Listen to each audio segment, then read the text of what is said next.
Whitehall, 1212, quickly. This is Scotland Yard.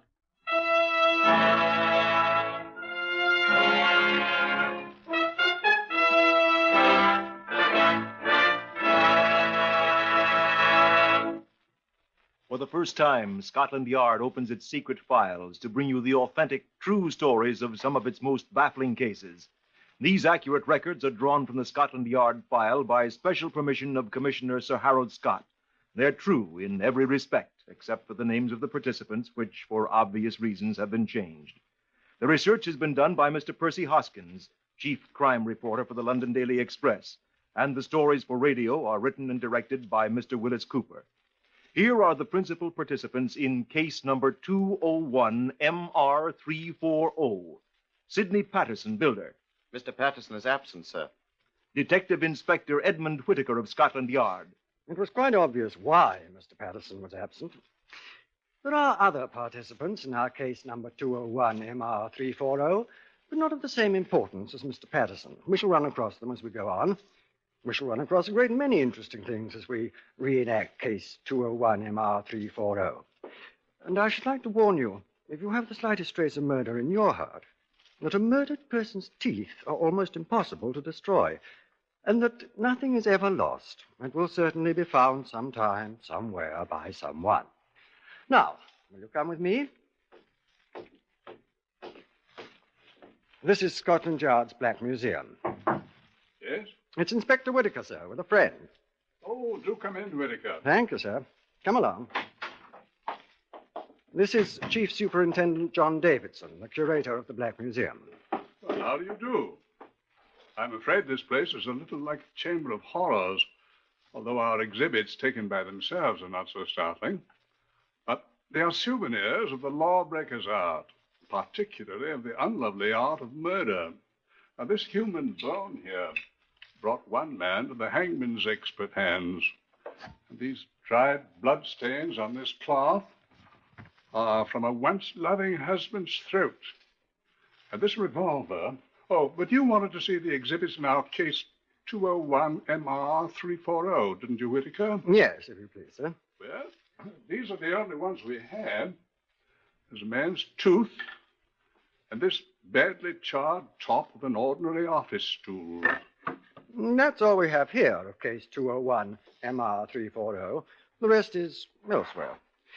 Detective Sergeant Alexander McMurphy and I, we were the murder squad next on call, were sitting peacefully chatting in my office at Scotland Yard that evening of the 16th May, waiting for our relief, who were due in less than half an hour.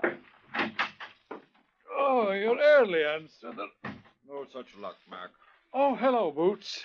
What's up, Boots? Investigation, sir. Why couldn't they wait another half hour? Sorry, sir. It just came in.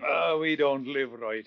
Camden Town, sir. Mhm. There's a fire. What? They want someone from the yard. What are we, a bleeding auxiliary fire brigade, do they think? They seem to have come across someone sitting in the middle of it, sir. What? Sitting in it? Grilled to a turn. What? Here's the address, sir. Your car's waiting. We hastened at once, of course, to the Camden Town location, about 20 miles away. The fire was a small one. It had partially destroyed an old shed which had been used as an office by a local builder, Mr. Sidney Patterson. It was only a smouldering ruin when we arrived and identified ourselves to the magnificently moustached section leader in charge. We followed him into the soggy ruins of the shed. Right here, gentlemen. We wetted him down with the fire hoses as soon as we saw him, but it was much too late. Hot fire? Oh, ruddy inferno. Mm-hmm. He had paints and oils stored in here. Not my idea of a way to commit suicide. Suicide? Note on the table there. What was a table? Pinned to the top with a drawing pin. See? Yes. Hold up your torch here a sec, will you, section leader? Yeah. Goodbye, all. No work, no money. Sidney R. Patterson. That was the poor sod's name. See the sign? I'll telephone the laboratory to pick up the remains, shall I, sir? Best use the two-way wireless on the car, I think. All right, sir. What's he leaning against? Looks like a stool or something. That's what it is, sir. A office stool. See these buckets all round him? He must have surrounded himself with buckets of paint and whatnot. and flipped a match into one of them. You ever hear of a chap committing suicide by setting himself on fire before? No, I wouldn't want to. It'd hurt awful. Well, horrible. don't touch him. Well, I was only trying to pull him away from the stool here. Part of him ain't burned, see? Where he's stuck to it. Don't. The laboratory chap will see to it. Blimey. Hmm? Setting himself on fire didn't hurt him. What do you mean? He shot himself first. Did you see the bullet hole in his back where it ain't burned? When it was against the stool? In his back? Well, was the man a contortionist? No, sir. He was a builder, sir.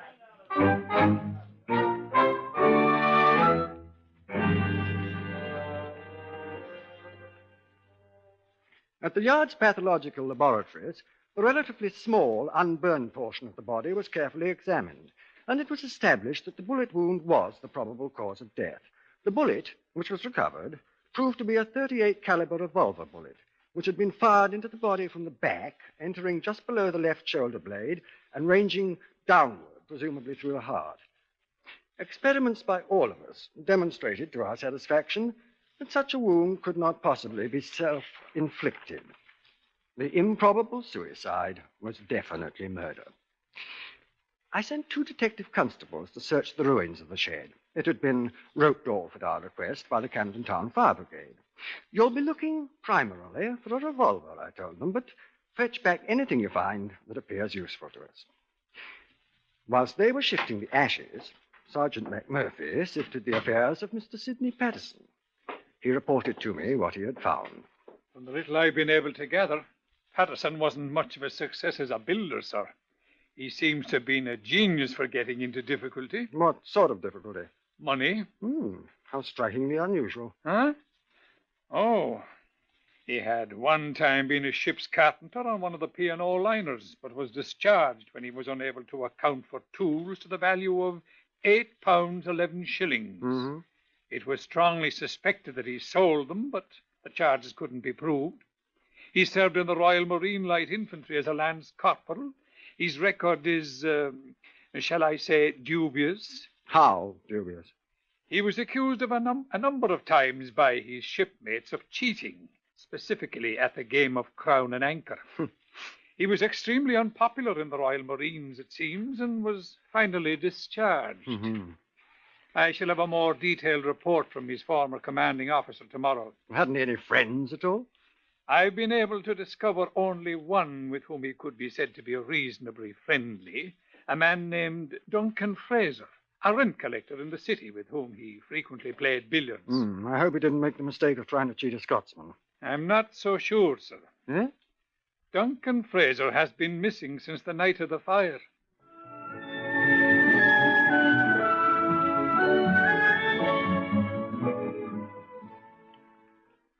The hue and cry was immediately set up throughout all Britain for the missing Duncan Frazier.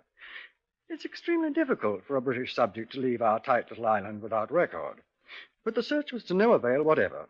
It apparently dropped off the earth. The constables, applied to the ash sifting at the scene of the fire, found only one thing of note: the twisted remains of an ornate red and black fountain pen, which was identified by his wife as Sidney Patterson's property. Careful examination showed that it was the pen with which the farewell note had been written, and comparisons with other known samples of Patterson's handwriting demonstrated that it had been actually written by Patterson himself. Sergeant McMurphy and I were extremely glum as we discussed our progress in my office late one night. Progress, indeed. We've been progressing backwards, sir. If we could find the revolver, it'd be quite simple to trace its owner. If the owner is Duncan Frazier, we'll still have to trace him. Mm-hmm. No luck yet. None at all. You know, sir, one thing puzzles me. A great many things puzzle me, Mac. If this missing rent collector did murder Patterson, why did he first deposit half the money he'd collected? In the bank, I mean. If he was going to kill someone and scram, why didn't he keep it all? He'd need it. How did he get Patterson to write his own suicide note? Had a gun on him, maybe. Well, the handwriting wallers insist there's no indication of stress or strain or emotional upset or whatever in the handwriting. It's normal, they say. I wonder... What? I'm thinking. I have a filthy little hunch, Mac. What? What if Fraser's dead? Maybe he is. We can't find him. The teeth of that deader weren't destroyed. Patterson's? I'm wondering if it was Patterson's. Or Duncan, Mac. Patterson was a known crook. Could he have been playing games with us? Show me that telephone, old boy.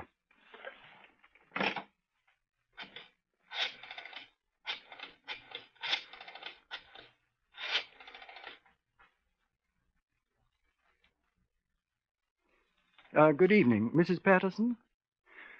Detective Inspector Whitaker, Scotland Yard here. I wonder, Mrs. Patterson, if you could tell us the name of your late husband's dentist.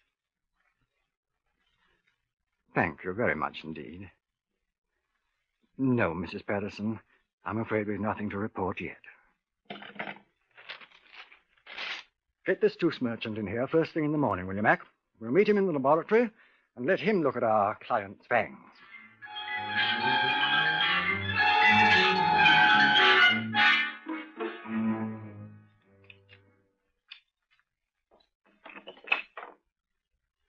Well? Well, what, Doctor? I never saw these teeth in my life. What? Oh? I can assure you they are not Sidney Patterson. You can swear to that, Doctor? Well, I hope you're not impugning my professional judgment, sir. Oh, not at all, Doctor. It's a matter of correct legal procedure. I have ample records in my office which you may consult. Charts, impressions. Sidney Patterson had lost 3 teeth a long time ago. I extracted the left upper canine and the adjacent incisor myself more than a year ago. You'll observe that both teeth are intact in this jaw, sir. Then you're prepared to swear that these teeth are not Sidney Patterson, sir? I most assuredly am. And that this is not Sidney Patterson's body. Since the jaw containing the teeth is attached to the remainder of the body, I'm prepared so to swear, sir. It's often impossible to grow a new head on a body. My fee will be 1 guinea. I will indent for it at once, Doctor. Good day, sir. Now, what did I do with my hat? Oh, yeah, good day. Good day, Doctor. I am sincerely glad the teeth are not inflammable, Mac. If more people knew that, there'd be fewer left to be called for corpses around here, sir. Right. Now, have you found Duncan Frazier's dentist yet?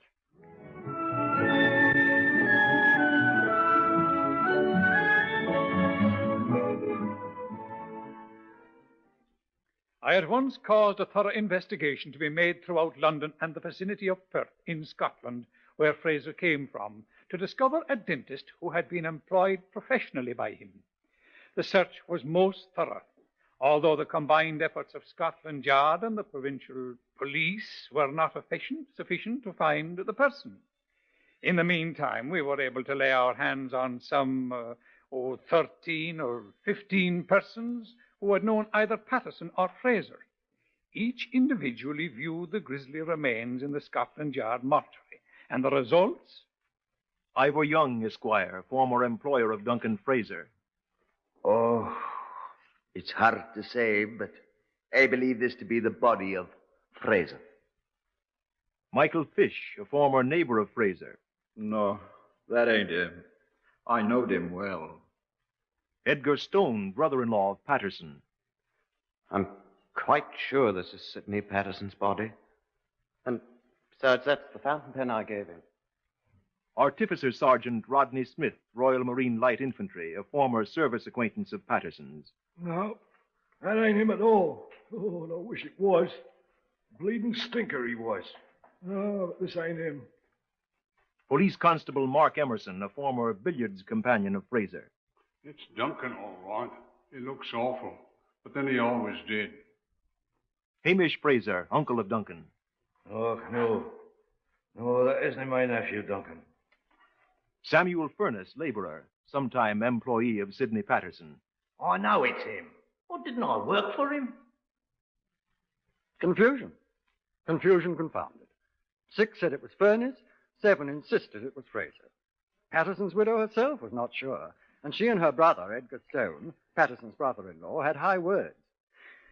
McMurphy and I nipped round to the Goat and Compasses to refresh and sustain ourselves. I was finishing my gin and bitters, and Mac was deep into his second pint of mild and bitter, when the proprietor, one Dick Gillespie, came out of the saloon bar and accosted us. Oh, I say, Inspector Whitaker, I didn't know you were in here. Yeah, hello, Dick. There was a telephone call for you. Oh, was it? Sergeant Kenneth at the yard. What do you want? Well, he said they found the dentist. What's the matter, Inspector? Your teeth hurt you?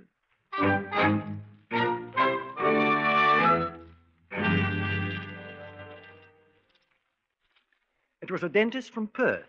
The Scottish police had found him. We brought him at once to Scotland Yard, where he immediately identified the charred remains as those of Duncan Frazier. One of his molars was curiously malformed.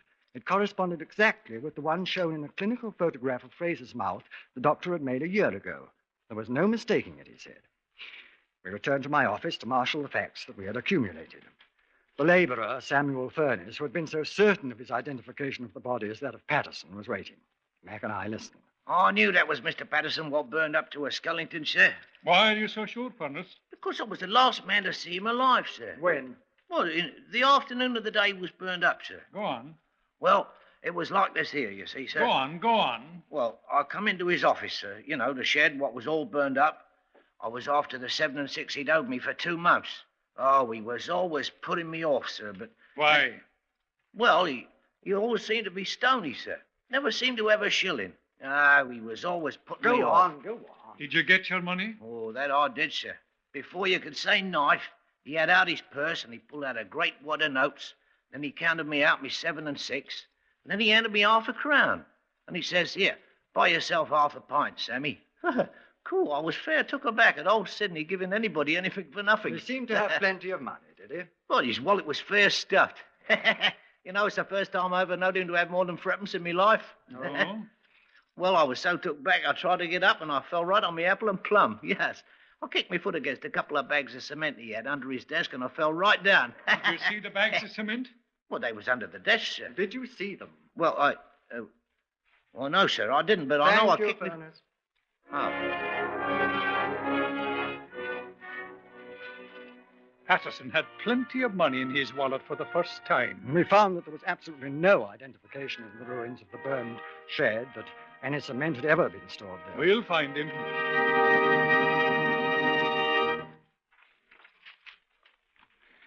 I said that nothing is ever lost. No thing, no person. I will admit, however, that it is sometimes extremely difficult to find a missing thing or a missing person, especially when the objects of the search have few distinguishing characteristics. Sidney Patterson was such a man. Description of Sidney Patterson, broadcast by Scotland Yard. Age, 43. Height, 5 feet, 9 inches. Weight, 11 stone 4. Medium brown hair and straggling moustache, same color, which he may have shaved off. Eyes, blue. When last seen, was dressed in grey tweed, single-breasted suit. White shirt, dark red tie, black, low-cut shoes. How many men answering that description do you see in a day?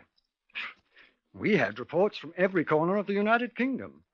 2 slightly addled gentlemen, neither of whom resembled Patterson in the slightest, marched, one at Torquay and one at Llanfair in Wales, into police stations, announcing themselves as the wanted man. Each was promptly committed.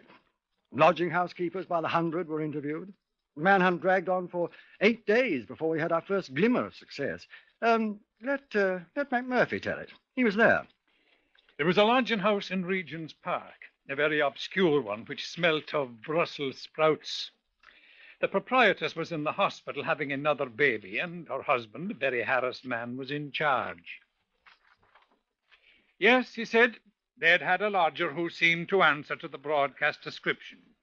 Had, I said. Well, he ain't here anymore, I mean. What became of him? Well, he opted. He opted the very day that the piper come out with the description. Where? I don't know. He just sent us this telegram. Brother ill. Must leave. We'll get in touch later. Rogers. Rogers, eh? That the name he gave? Right here it is in the register book. Here. Sidney Rogers, see? Sidney, eh? That his own writing? Yes. I'd like to have that page, if you please. Oh, I'll return it. You're sure it's his handwriting? Oh, I seen him. I seen him write it. May I have the page? Well, my old lady likes to keep things neat and tidy. Well, I'll return it as soon as we've checked it against a sample of his handwriting. Now, when did he come here? 16th of May. It says right here. And when did he leave? Well, the day his description first come out in the paper. He leave his luggage? Oh, he hadn't any luggage. He was here all the time without even changing his shirt. That room of his, it's fair piggish. Must be. Well, we're rid of him, and he's paid up till the end of the week. Anyway, so we don't lose nothing. You suppose it was him? It'll be in the papers. Comparisons of samples of Patterson's handwriting with the signature of Sidney Rogers showed them to be identical. Peterson's full name was Sidney Roger Patterson. The telegram had been sent from Southend. We turned our attention to that muddy little place. He was not to be found, although our search was scrupulous and thorough. We put a postal stamp on all letters addressed to his former home, expecting that sooner or later he'd attempt to write to his wife. Thus, all letters addressed to that house would be held out and delivered to us first. We would open and read them, reseal, and allow them to be delivered to the addressee without the wife's knowledge that we had read them. No letters appeared. We waited. Time was on our side, and the searchers at Southend plodded along, making no apparent progress. And then, after a week had passed, the post office people sent us a letter. It was addressed to his brother-in-law, Edgar Stone, who had a room there. Letter addressed to Edgar Stone. Dear Edgar, just a line to you in the hope that I shall be able to see a friend before I end it all. Will you come to see me at Southend Sunday, please? Take the 10:35 train. It arrives at Southend at 12:08. Come out of the station, walk straight across the road and down Whitegate Road on the left side. I shall see you coming. If you come, please bring me a 15.5-inch shirt and a comb. Best of luck. Mine is gone. F. Farmer. Well. So. I withdrew the detectives from the area mentioned in the letter, which was resealed and delivered to Edgar Stone. I didn't want to alarm Mr. Farmer Patterson. Next day, Edgar Stone came to see me. He sat down nervously. What can I do for you, Sir Stone? I asked. I have received a letter, Inspector. Yes? It's from... Are you going to Southend on Sunday, Mr. Stone? Stone had a strong sense of justice, strengthened perhaps by the shabby way Patterson had treated his sister for so many years. He agreed at once to assist us. We sat in my office and planned it, Mac and Stone and I. You'll take in the shirt, of course, Stone, I said. Yes, sir. What a man who's going to end it all once with a shirt is beyond me. Probably needs it. Afraid he'll be recognized if he goes out to buy one, I expect. He's got plenty of money, we know that. If the banks had been opened that afternoon, he wouldn't have any. Why? Well, Fraser would have deposited his afternoon's collection, same as he did his morning. Well, the banks had been open, Fraser'd still be alive. Sydney'd be up to some other mystery. Yes. Well, let's get organized, shall we? First, we'll need a good man on this Whitegate Road to see Patterson doesn't get frightened and do a bunk. You'd better do that, Mac. Well, I'm afraid he'll spot you for a cop. Disguise? I've seen too many cinemas, I'm afraid. I don't like false beard. Wait. You play the fiddle, don't you, Mac? What? You could be a street fiddler, couldn't you? Well, I could. That's what you'll be. Complete with tin cup and pathetic look. Very touching and very unsuspicious. And I'll have half of what you take in. How am I going to stop a man with a fiddle? Oh, simple enough, old boy. Just play God Save the King. You stand at attention till I get there.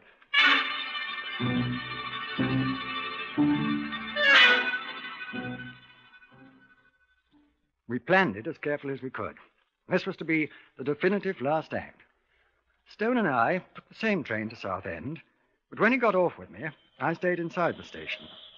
Far down the street, I could see Sergeant McMurphy in an ancient green suit of clothes, sawing industriously away on his fiddle. There were a few pedestrians on the street. Church services were just over. There's Whitehead Road, I said to Stone.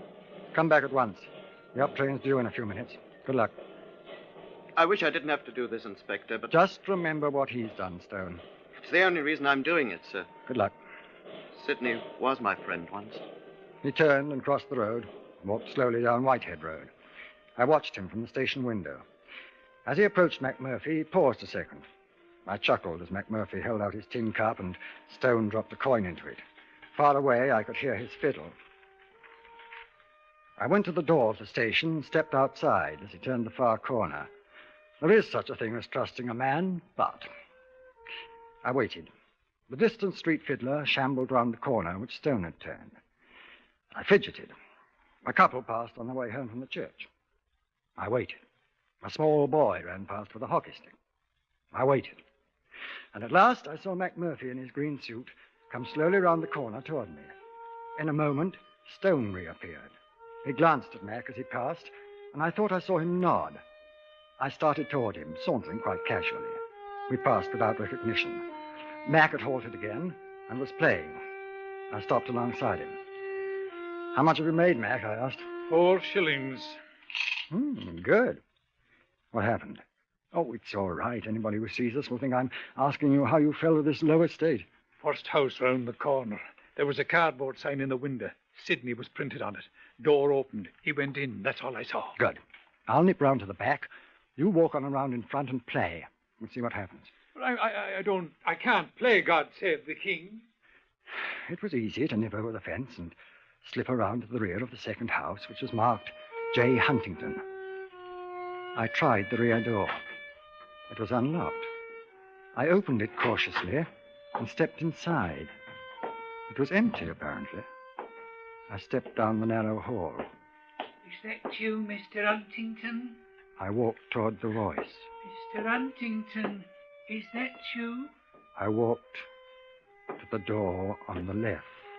Mr. Huntington. He stood there in the frosty little room, a pathetic figure with his neatly combed hair, holding a clean white shirt in his hand, an embarrassed little smile on his face. Oh, I thought you were Mr. Huntington. I'm Inspector Whitaker of Scotland Yard, Mr. Patterson. Oh, yes.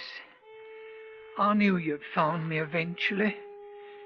I just wanted to put on a clean shirt before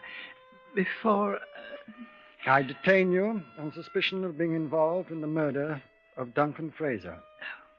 Poor Duncan. And I warn you that anything you may say will be taken down in writing and used against you. There we are. I've only one thing to say, sir. I did murder Duncan.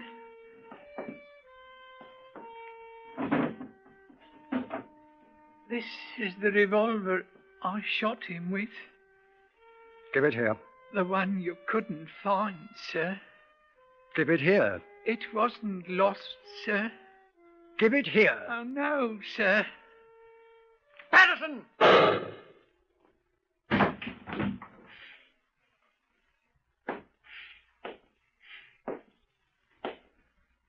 No, Sidney. Nothing is ever lost. Except lies, I'm afraid.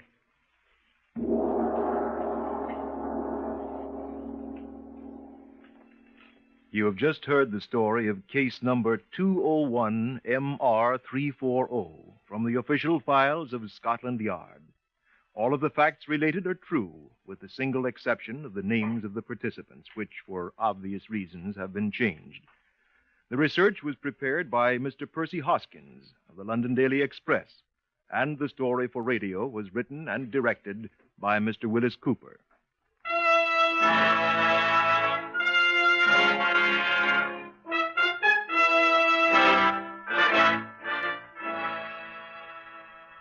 Next, listen for Tales of the Texas Rangers on NBC.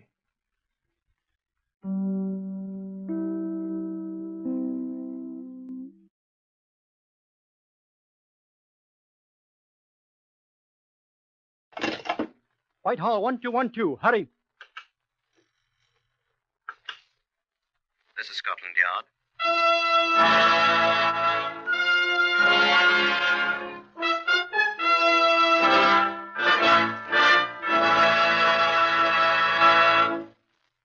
first time, Scotland Yard opens its secret files to bring you the authentic, true stories of some of its most baffling cases.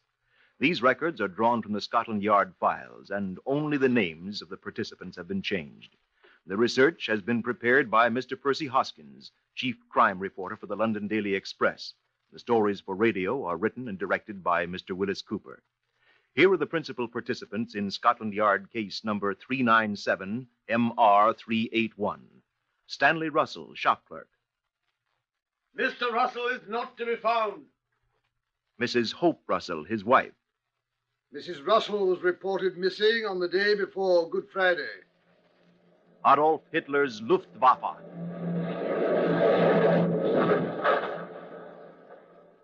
Chief Inspector Bryce Purcell of Scotland Yard. I should like to introduce Deputy Commander William Bird of Scotland Yard, my superior officer. Before we proceed, I believe it would be a good idea to visit the Black Museum. Come along with me, if you please.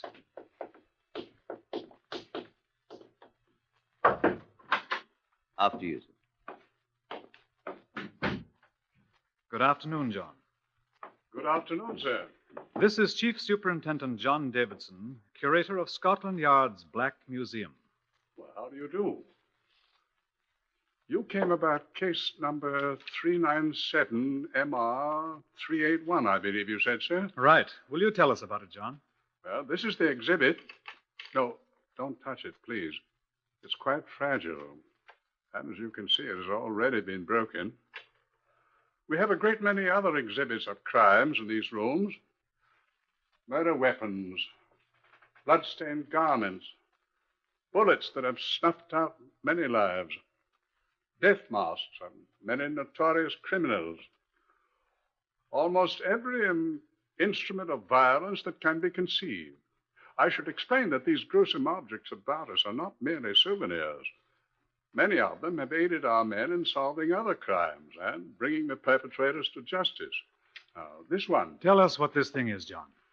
This is Mrs. Hope Russell.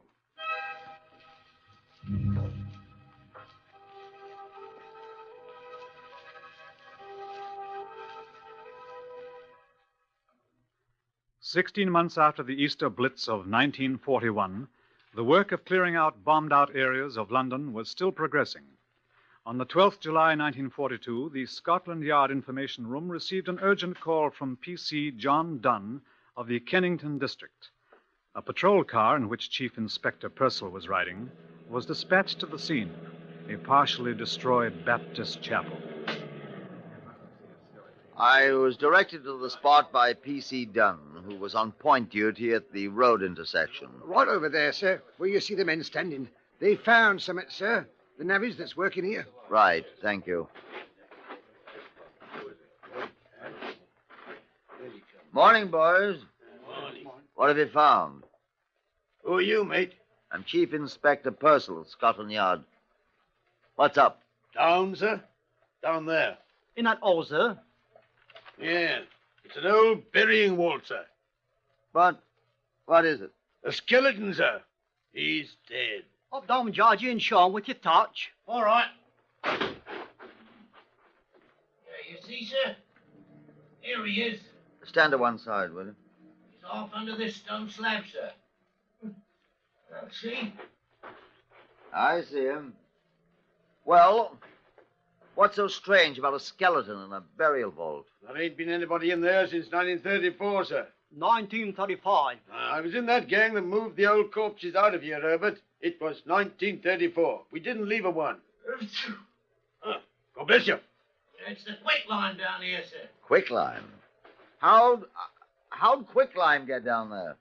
You're the detective, mister. We just work here. The badly burned skeleton was removed to the pathological laboratories at Scotland Yard, together with the other articles found in the vault. A considerable amount of quicklime and a half-burned straw pelleas which had partially covered the remains. There was nothing else. I stood beside Keith Briggs, the Home Office pathologist, while he completed his examination. "What do you think, Keith?" I asked. Well, she's dead. She? Oh, it's a woman, all right. No question about that. The hip bones are characteristically a woman's. So is the sacrum here, and... How old a woman? Oh, Middle-aged, I'd say. The bones are fully developed, so we know she was full-grown. And there were 1 or 2 strands of long gray hair adhering to the skull. Here they are. And then the teeth here. What about them? Well, you see, they're pretty well worn. Now, you see here, in the upper jaw, 7 of the uppers are missing. Now, see these ridges? Yes. Well, they were caused by a dental plate, which probably consisted of 7 teeth, and then... What are you looking for? The measuring tape. Oh, here. The lady was lying on it. What are you going to do now? See how tall she was. She's rather jumbled about. And the feet, where are they? Oh, the thigh bone's all I need. Oh, hold it, please, huh? This one. Now, let's see. 43 centimeters. Oh, that's all right, sir. Now, 43 centimeters multiplied by 3.6. What are you doing? On Sediment scale, you multiply the length of the thigh bone by 3.6. Man's is 3.7.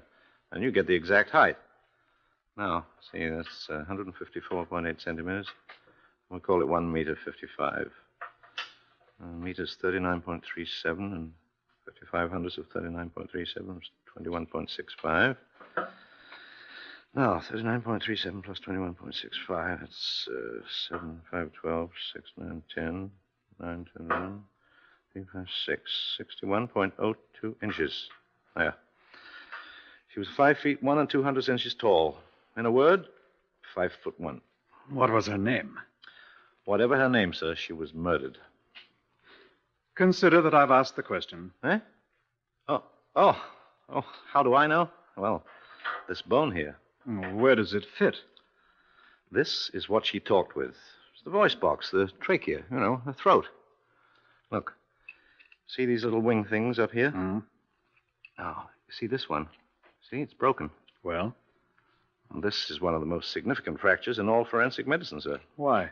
There's only one way to do it. Oh, come on, man. Don't come Sherlock Holmes on me. How do you do it? Well, I was about to say by manual pressure on the throat, sir. Strangulation, you mean? Intentional strangulation, sir. There's no other way. And then there's the quicklime. Surely you know that quicklime will not destroy a body, sir. Yes, I know it, Keith. But murderers seldom do.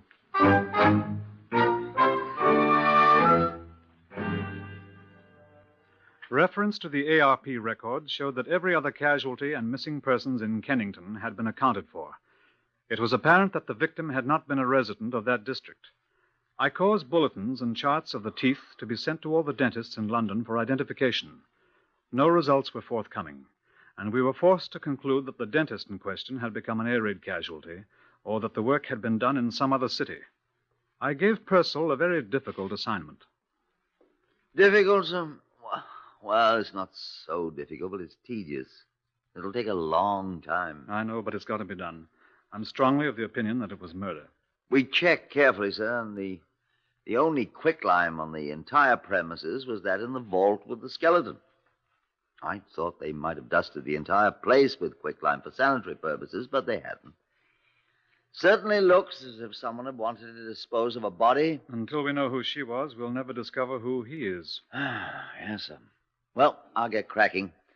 I'll need men to go over the missing persons registers, sir, to find the names and addresses. Every woman 5 feet tall, of middle age with gray hair, who is still missing now. And then I'll need more men to make inquiries of all the next of kin to see which of them wore false teeth. And to find out which one wore an upper plate that matches the one in Briggs's chart here. It'll take a good many men and a good bit of time, sir. You can get the men, Purcell, and we've got the time. Good luck. Oh, thank you, sir.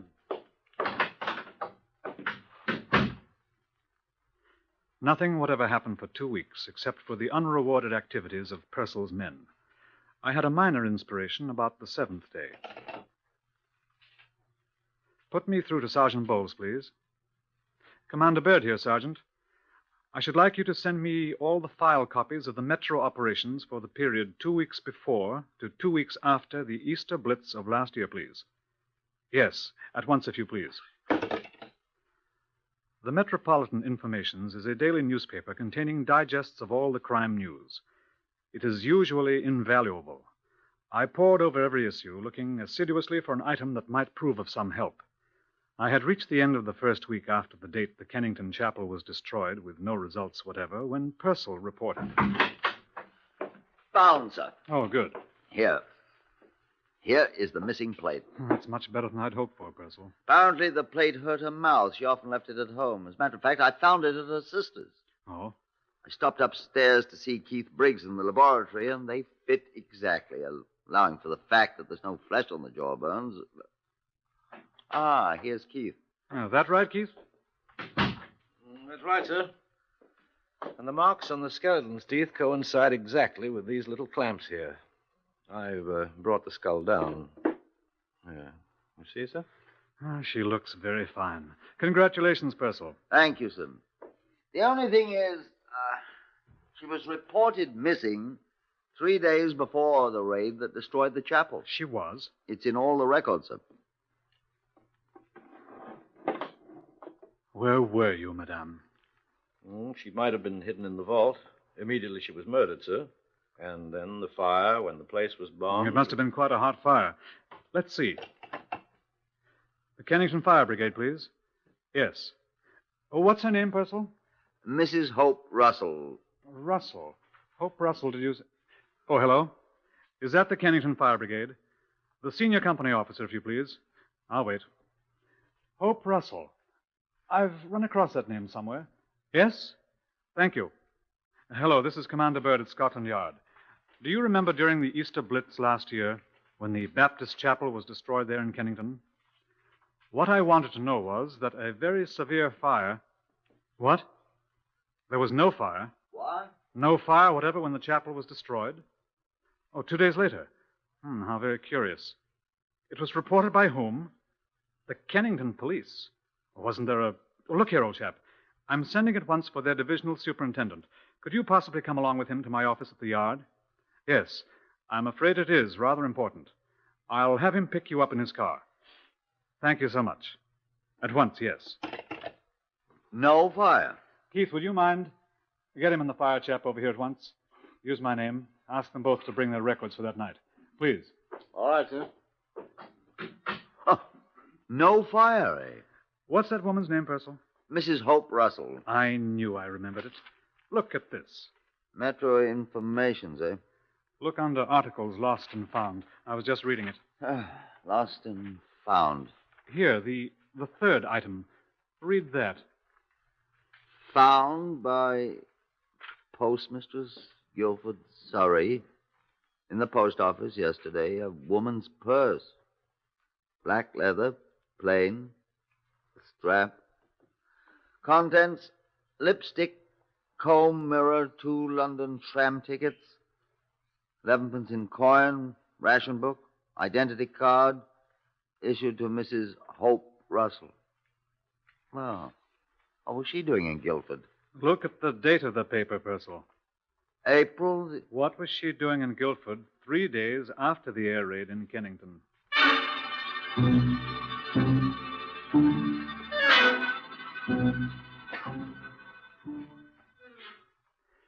The divisional superintendent and the fire brigade officer from Kennington sat in my office with Purcell and me. I looked at the fire brigade records first. Now, here, sir. This is the day of the big raid when the chapel was destroyed. Good Friday evening, 11th of April, 1941. Yes. Every call is set down in the occurrence book here, sir. Yes, I know. Together with all the calls to the auxiliary fire service, the civilians, sir. Yes, I know. And you can see there's no report whatever of a fire at the Kennington Baptist Chapel from either source. Quite. But over here, sir, on this page, Tuesday the 15th, 4 days later, 11 o'clock p.m. You see, sir? Mm-hmm. Chapel and so forth. Report telephoned in by Kennington Police Station. Do your records correspond, Superintendent? I'll read it to you, sir. 10:57 p.m., Tuesday, 15th of April. P.C. Allison telephoned to report a fire at the ruins of the Baptist Chapel. Alarm telephone to Kennington Fire Brigade at 11 p.m. You rang us up yourself, Robert. I did that indeed. Here's my initials. What do you think, Purcell? Why did the police constable report it? Yes, I was just going to ask that. I don't understand, sir. Wasn't there a fire watcher? Wasn't there? Well, sir, there was a fire watcher. There was supposed to be. Well, where was he? Asleep, sir, probably. Or out catching a drink somewhere. Not an ARP man. No, sir. A private man employed by the wholesale chemists across the road from the chapel. A thoroughly useless man. Completely undependable. His employers caught up with him at last, sir. He was sacked 6 or 7 weeks ago. I've not seen him since. Neither have I. Well, sounds like a spiv to me. He is, sir.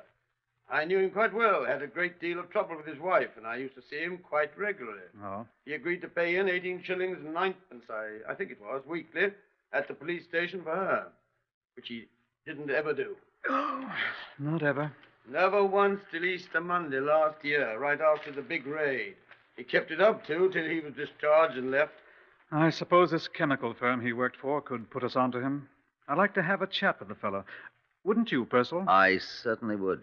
I'll telephone them now and ask them if you'll give me the name of the firm and his name. Oh, his name is Stanley Russell. Russell? I wonder if you'd know his wife's name, Superintendent. I've seen it often enough. Yes, sir. Her name is Mrs. Hope Russell.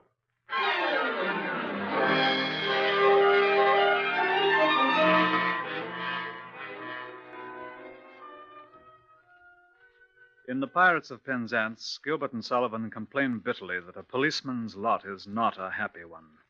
I subscribe most heartily to that sentiment. I would like you to hear Chief Inspector Purcell's report to me, just as he gave it, in my office.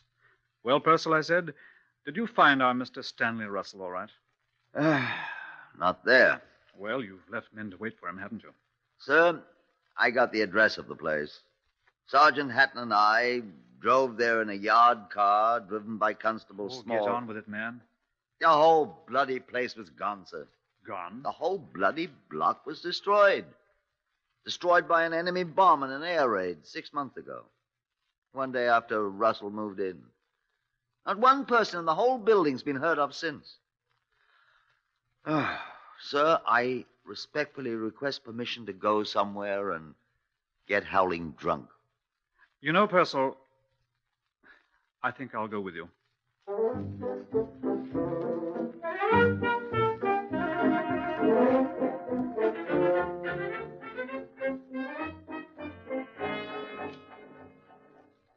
But we didn't.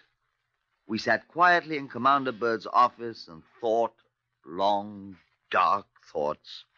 After a while, Keith Briggs, the pathologist, observing the light inside, stopped by, and almost at the same time, John Davidson from the Black Museum came in to see what was up. Nothing's up, John, I said. On the contrary. What happened? Purcell was just telling Keith here. The chap is a Blitz casualty. Dead? And may God have mercy on his soul. I'd rather hope to hear a bloke in a black cap say that, Keith. I thought we had him, dead to rights. Oh, don't be so bloody American. I think we could have proved it. He strangled her, then hid her body in the vault. Took her handbag to Guildford and lost it in the post office there. Cleverly putting Scotland Yard off the scent. Timing was a little bad. And then when the Blitz came... Tried quicklime first, didn't work. Blitz came, and he set her afire. If he'd been a better fire watcher and not hiding in a hole somewhere, he'd have known there was no fire that night. Oh, but he wasn't a good fire watcher. Wasn't good at anything. I wonder... What, John? What do you mean, John?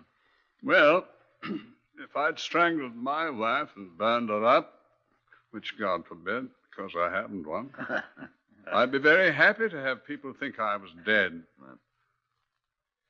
If I'd hear that my home was destroyed and everybody in it dead, I should be delighted, most delighted. I'd change my name. Not in wartime, you wouldn't. That's right. Identity cards, ration books. Absolutely. I'd forgotten. Getting new ones in the name of Harry Hawkins or Sam Small would be difficult. John. But even Scotland Yard would stop looking for me if they thought I was dead. Wouldn't they, Commander Bird? And you'd go around buying new clothing and whatnot, if you could, and presenting your own ration book in your own name and... Where are you going, Purcell? I'm going to stagger home through the blackout, sir, with your permission. I've a large number of men's clothing stores to interview beginning tomorrow, and I'd like to get a good night's sleep. Good night, all. The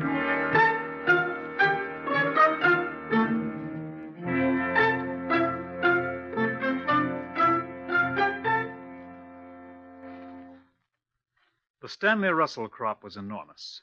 Chief Inspector Purcell discovered that 234 of them had purchased clothing since the date our Stanley Russell had been reported dead by enemy action. But not one of them was the Stanley Russell we wanted. We made thorough inquiries of all his known acquaintances, all to no avail. The War Office had no record of our man. We were reluctantly forced to the conclusion that he was dead, or that he had heard of our search for him and gone to ground most effectively, as I said to a rather haggard Purcell. Purcell shook his head. I'd like to keep on looking, sir, if I may. I have a hunch that he'll turn up unexpectedly. It will certainly be unexpected so far as I'm concerned. I'd like to keep on trying, sir. Well, for a few weeks more, but I'm afraid... Commander Byrd speaking. Yes, he's here. It's for you, Purcell. Well, I'll take it outside, sir. No, don't. Take it here. Thank you, sir. Chief Inspector Purcell here. Who is he? Oh? Well, I don't know him personally, but I know of him.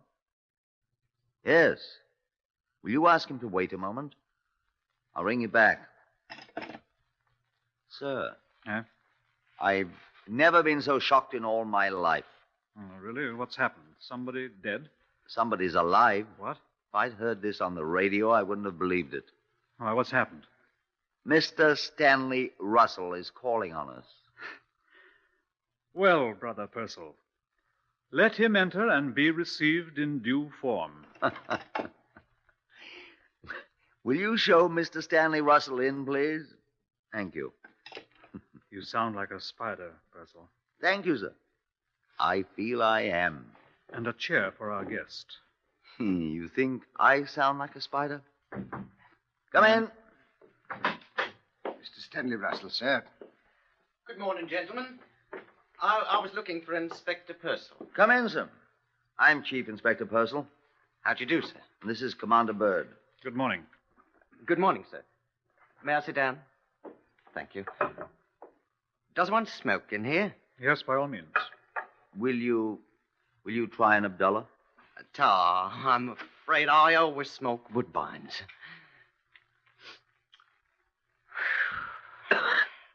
Now, I hear Scotland Yard is looking for me.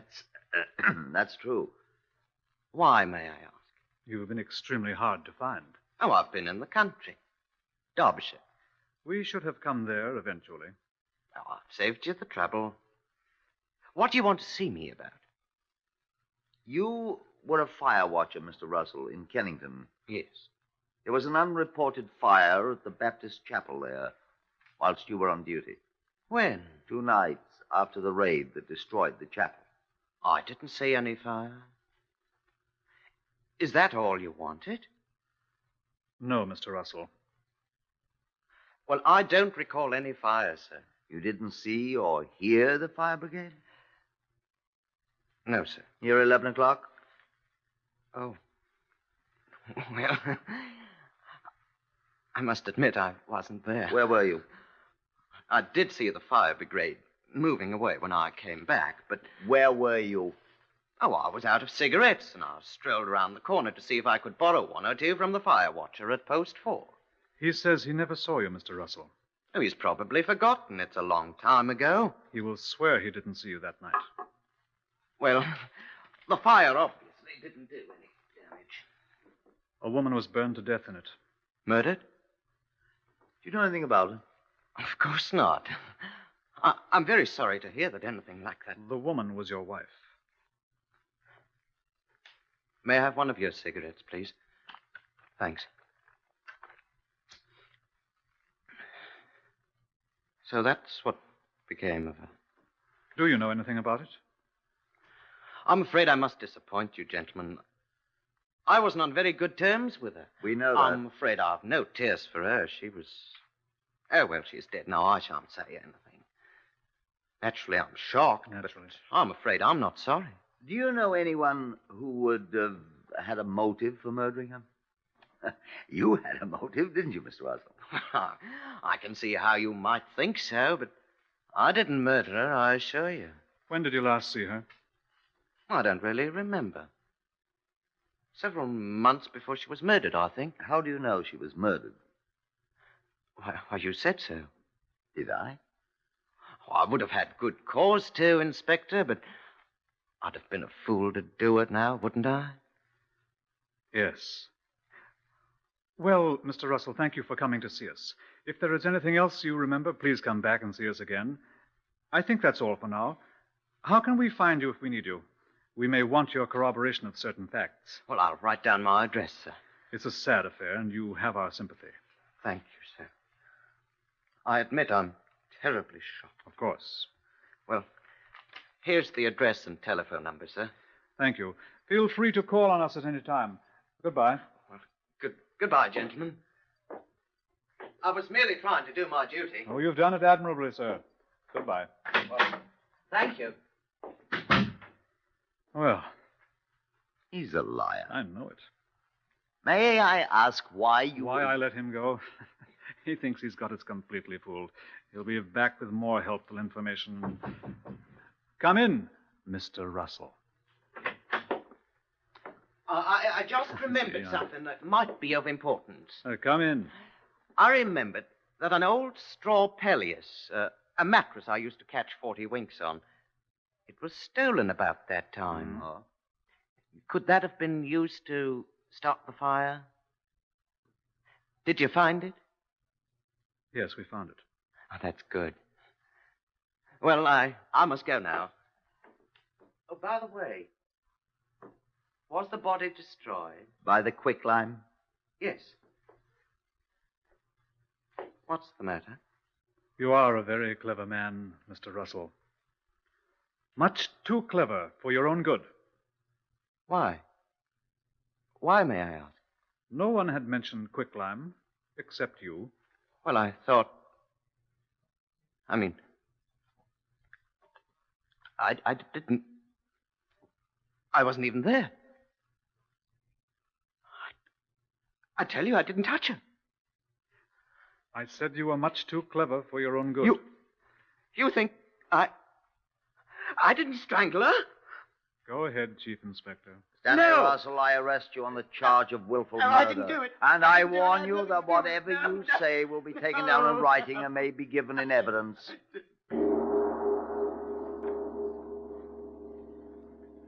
The crime. The painstaking evidence Scotland Yard had collected, together with Stanley Russell's own statements, were sufficient to convince a jury that he had murdered his wife, Hope Russell, and burned her body. All his allegations of misconduct on her part were proved completely false.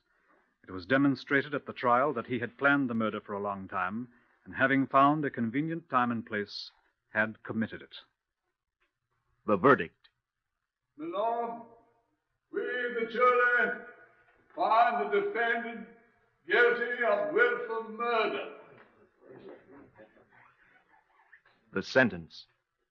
Prisoner at the bar, stand up.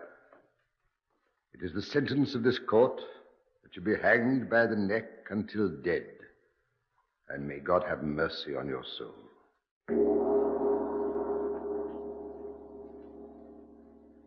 You have heard the true story of case number 397MR381 from the files of Scotland Yard. The names of the participants have, for obvious reasons, been changed. Starting next week, Whitehall 1212 will be heard at a new time, 5 p.m. Eastern Standard Time. Research by Percy Hoskins of the London Daily Express. Stories for radio written and directed by Willis Cooper. Next, listen for Tales of the Texas Rangers on NBC.